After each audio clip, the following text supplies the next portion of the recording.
This is how we do a zigzag seam finish. Here we're starting with our two pieces of fabric.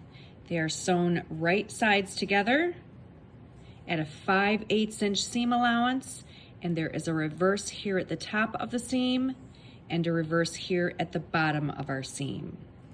Now our zigzag seam finish is going to be zigzag stitches here in the seam allowance. That's why the 5/8 inch seam allowance is really important. If it's too small, it's not going to work right.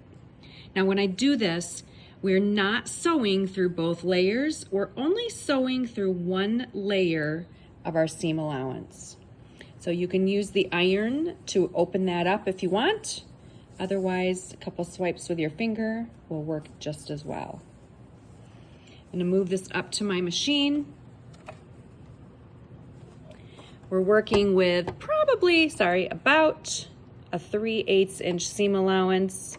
The edge of the fabric is kind of right at the edge of the presser foot. Now on our machine, we're using stitch number 8. And when it's all lined up, I'm just gonna press my foot pedal, zigzag right through the center of that seam allowance, all the way to the end. And then there's the one side done.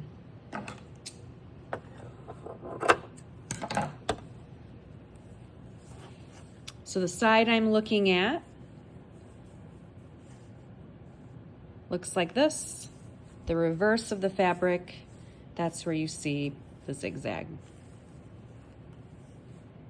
Now I need to do the other side of my seam allowance. To do that, I'm gonna flip everything around the opposite way, push my completed seam over to the side, line things back up again. Again, it's about 3/8. The edge of the fabric is right at the edge of my presser foot. And just like before, I'm going to zigzag right down the middle.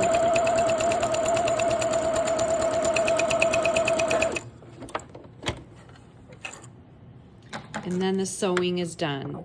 To complete this seam finish, we're going to take it to the iron, press it open nice and flat like this, and trim away all of the threads.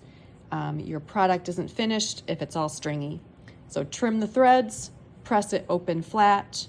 Seam finish number 2, the zigzag, is complete.